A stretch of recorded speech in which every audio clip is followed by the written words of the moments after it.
पड़ा था तन्हा। मैंने पूछा हाल तो बोला, अपना नहीं है कोई यहाँ।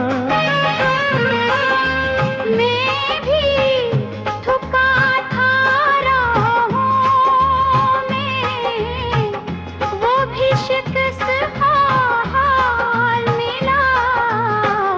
दुनिया में कुछ देर बैठ कर दिल का सारा दर्द कहा।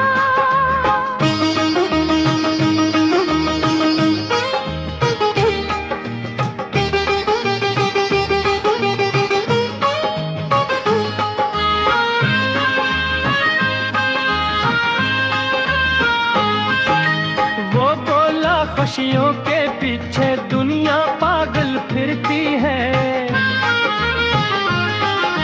मेरी आहट सुनते ही हर चेहरा मुझसे डरता है। मैंने हंस कर ये समझाया, हर मौसम यकसां कब रहता। रात अगर लंबी हो तो सूरज फिर भी है निकलता।